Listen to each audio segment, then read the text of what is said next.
Thank you, Madam Chair. I really do appreciate the hearing today. This is something, I've been in Congress since January 2007. We've been talking about reauthorization since that time, reauthorization of WIA. So this, I think it's a really critical hearing.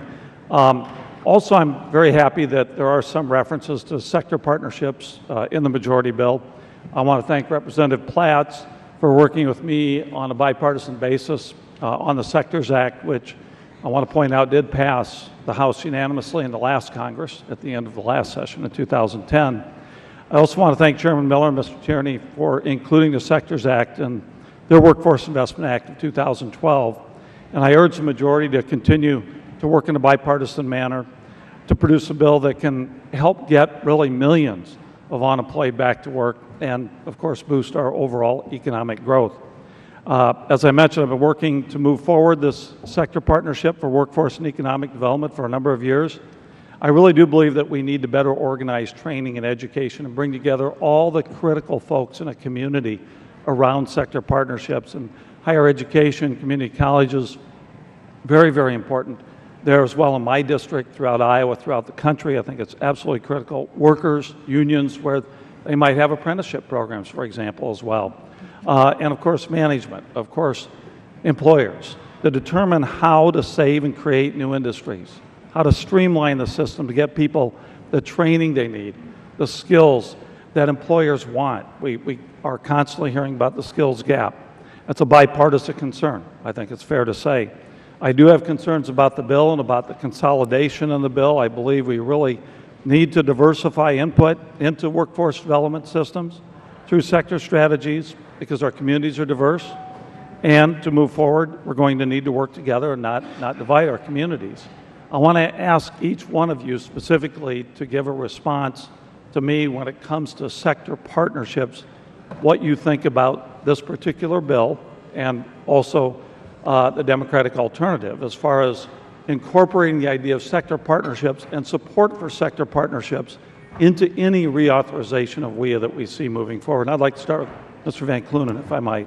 Well, I think, and obviously to the extent that we are all talking about this concept and this strategy, which really has been developed without the support, direct support from the federal government since WIA was authorized. I mean, this is where the field is way out in front of where we have been with our national legislation. So let's at least put into legislation moving forward an investment in the very partnerships that up until now some states have developed using some of the 15% money, which now has been taken away and is not included back in with the 4297.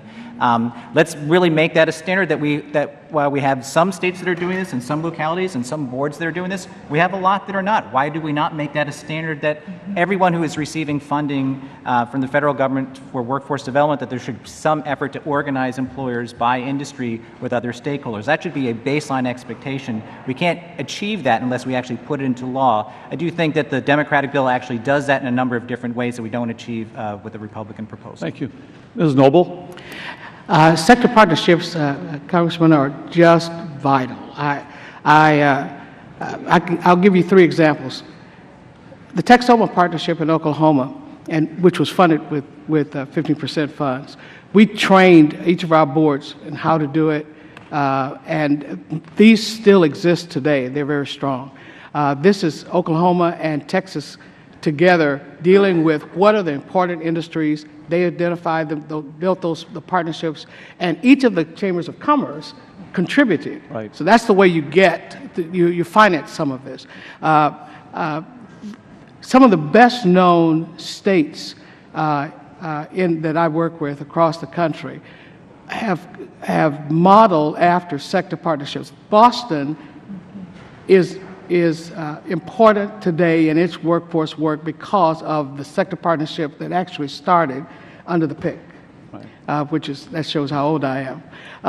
Washington State is doing a lot of avant-garde work, and it's led by its sector partnerships.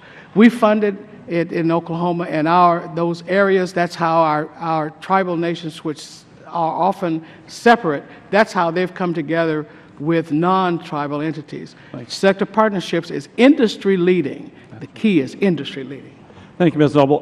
We're almost out of time. I would like to submit that question to the other 2 for the record and get your response, if I might do that, Madam Chair. And again, I introduced this bill when I did because I had heard from the communities about how important sector partnerships are. So thank you very much. Thank you, Madam Chair. Thank you, Mr. Loebsack. Mr. Tierney?